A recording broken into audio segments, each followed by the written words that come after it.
do and then how. Okay, how about that one?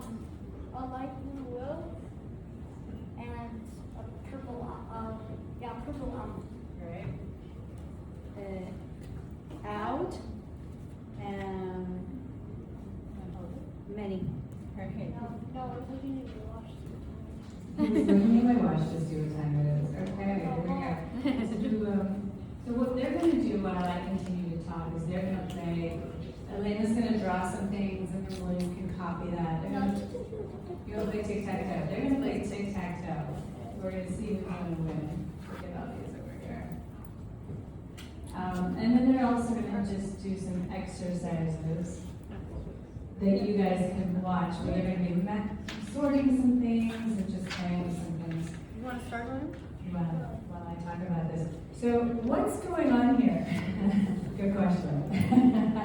I am a neuropsychologist.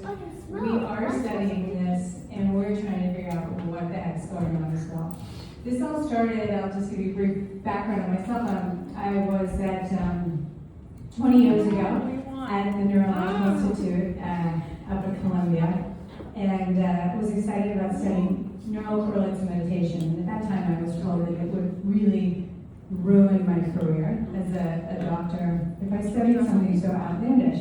So I had to study that with the Dalai Lama under the radar, under the table, and in secret. And now we've seen what's happened with meditation.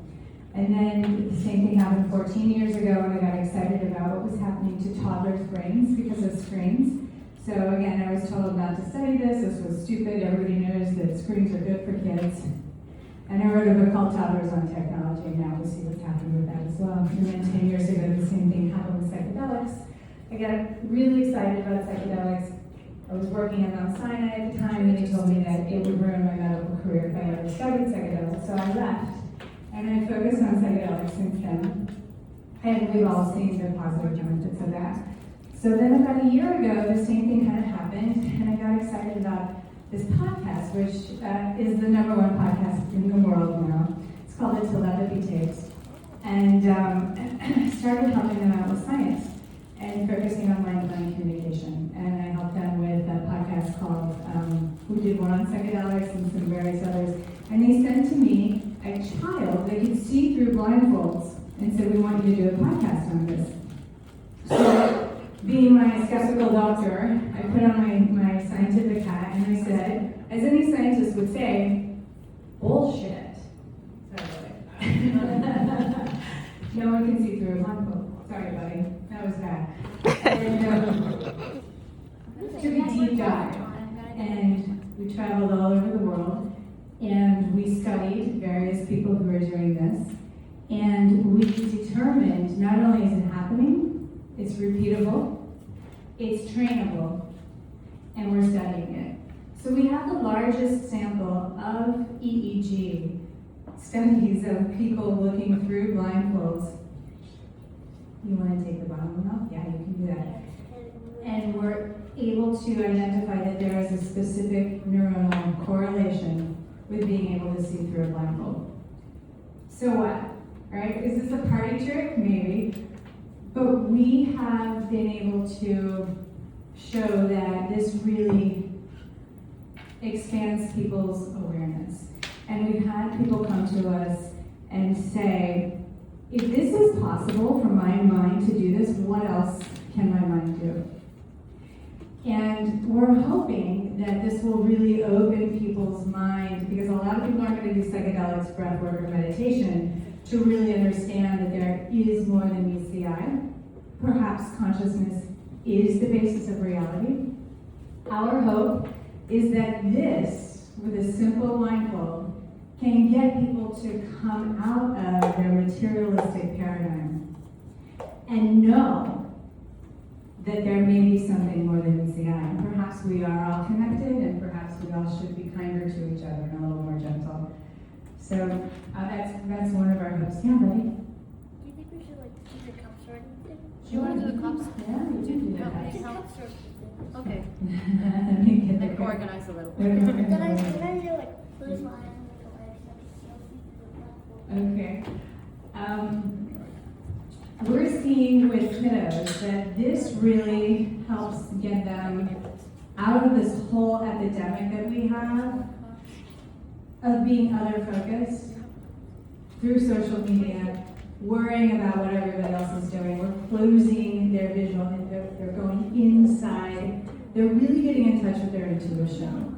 And that's what we're very excited about, is that this is something that we believe you can integrate on your daily decision-making process, such that you're taking into account this stimuli that's always around us that we can't measure and we can't define.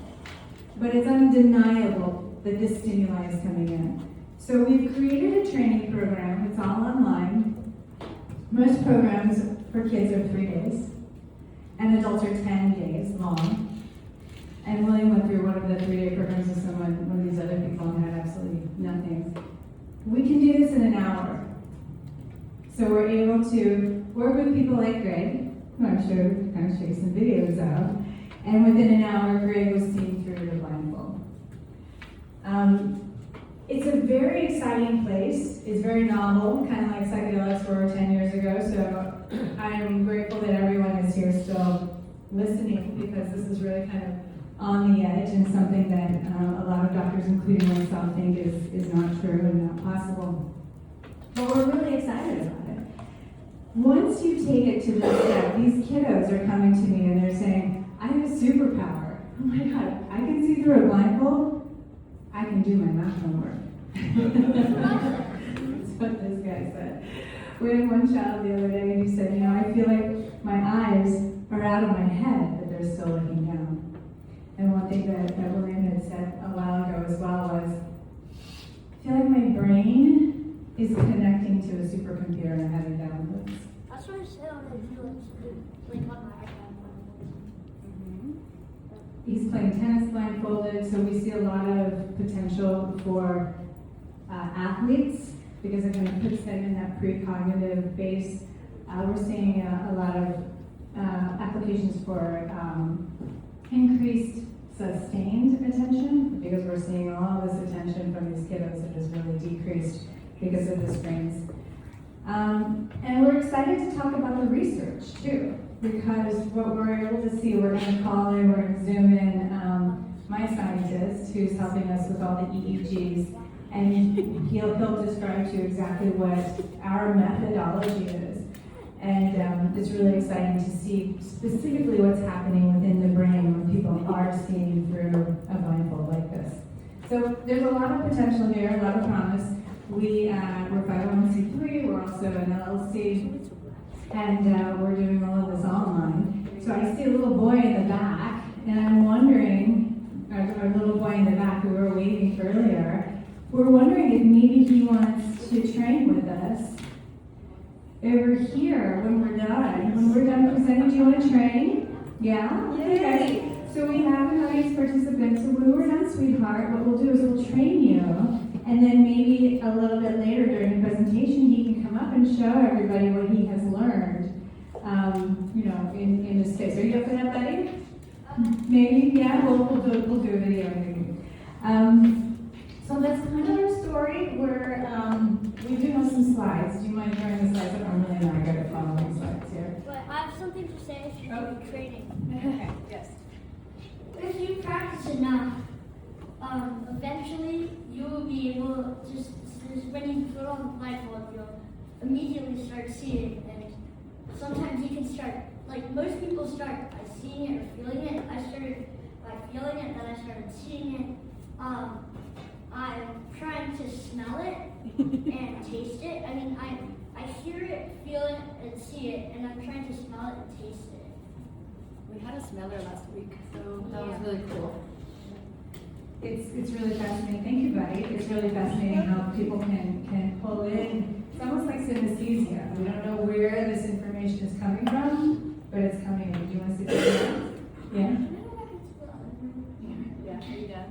Yeah. Okay, William's next. We have a round of applause for William.